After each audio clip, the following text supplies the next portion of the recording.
বিশ্বজুড়ে যখন অভিবাসন প্রক্রিয়া নিয়ে নানা টালবাহানা, তখন বিশ্বের নানা দেশ ভিসা বন্ধ করেছে বাংলাদেশিদের জন্য। এমনকি যেসব দেশে সবচেয়ে বেশি বাঙালি প্রবাসীদের বসবাস, যেসব দেশকে বানিয়েছে নিজের কর্মক্ষেত্র, সেসব দেশেও বন্ধ হয়েছে ভিসা প্রক্রিয়া। অন্যান্য অনেক দেশের জন্য ভিসা চালু থাকলেও বাংলাদেশের বিষয়ে চলছে অভাবনীয় এক পরিবর্তন, যেখানে ব্যতিক্রম নয় মালয়েশিয়াও। অথচ মধ্যপ্রাচ্যের দেশগুলোর পর দক্ষিণ পূর্ব এশিয়ার এই দেশটিতে সবচেয়ে বেশি বাঙালি প্রবাসীরা কর্মরত রয়েছেন। সেখানেও এখন চলছে ধরপাকড় এবং অবৈধ অভিবাসীদের গ্রেফতার। গেল কয়েক দশকে মালয়েশিয়া যেভাবে বাংলাদেশের প্রবাসীদের জন্য অন্যতম প্রধান এক গন্তব্য হয়ে উঠেছে, সরকার পরিবর্তনের পর সেখানে ধস নেমেছে পাল্লা দিয়ে। বিশেষ করে কলিং ভিসা বন্ধ করার পাশাপাশি ক্ষেত্র বিশেষে ভিজিট ভিসাও মিলছে না মালয়েশিয়ায়। এছাড়া এই অঞ্চলের অনেক দেশেই বাংলাদেশিদের যাতায়াত অনেকটাই সহজ ছিল গেল এক বছর আগেও। বর্তমানে সেখানে দেখা দিয়েছে নতুন সংখ্যা। ভিসা তো মিলছেই না, আবার কবে নাগাদ পাওয়া যাবে সেসবও স্পষ্ট করছে না এসব দেশের সংশ্লিষ্ট কর্তৃপক্ষ।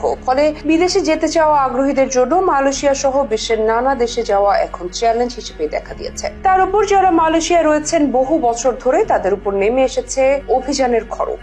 সম্প্রতি মালয়েশিয়ার রাজধানী কুয়ালালামপুরের বুকিত বিনতাং এলাকার জালান বেদারা সড়কের একটি ভবনে গত রাতে জুয়ার আসরে বিশেষ অভিযান চালিয়েছে দেশটির অভিবাসন দপ্তর। সেখান থেকে 770 জন বিদেশিকে আটক করেছে কর্তৃপক্ষ। তাদের মধ্যে 377 জন বাংলাদেশি। এ খবর জানিয়েছে মালয়েশিয়ার জাতীয় সংবাদ মাধ্যম বারনামা। সংবাদ মাধ্যমটির দাবি, আকস্মিক অভিযানে হতবিহ্বল হয়ে পড়েন অনেকেই। এ সময় কয়েকজন ভবনের ছাদে উঠে পড়েন, কেউ টেবিলের নিচে লুকানোর চেষ্টা করেন, কেউ বা ব্যবসা প্রতিষ্ঠানে লুকিয়ে পড়েন। সবাইকে আটক করা হয়েছে। মালয়েশিয়ার অভিবাসন বিভাগের এনফোর্সমেন্ট ডিভিশনের পরিচালক বশি ওসমানের দাবি, সামাজিক অনুষ্ঠানের নামে সেখানে বিদেশিরা জড়ো হয়ে কিছু একটা করছেন। 3 সপ্তাহ ধরে স্থানীয় অনেকে এমন অভিযোগ করছেন। এর ভিত্তিতে গতকাল 2রা সেপ্টেম্বর মঙ্গলবার সন্ধ্যা 7:30 থেকে রাত 10:30 পর্যন্ত 3 ঘন্টা অভিযান চালানো হয়। বশি ওসমান জানান, আশ্চর্যের বিষয় হলো আমাদের কর্মকর্তারা সেখানে সিসিটিভি পর্যবেক্ষণ ব্যবস্থা সহ একটি অনলাইন জুয়া খেলার জায়গা খুঁজে পেয়েছেন।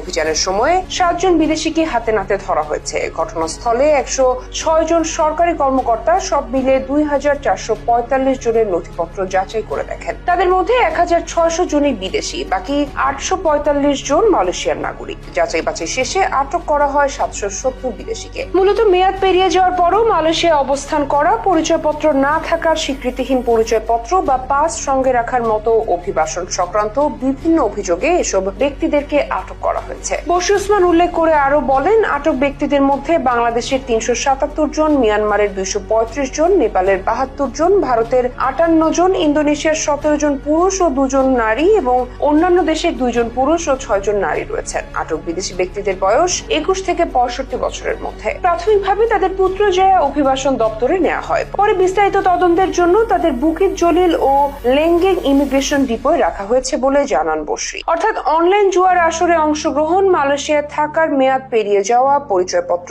না থাকা সহ বিভিন্ন কারণে এসব বাংলাদেশিদের গ্রেফতার করা হয়েছে।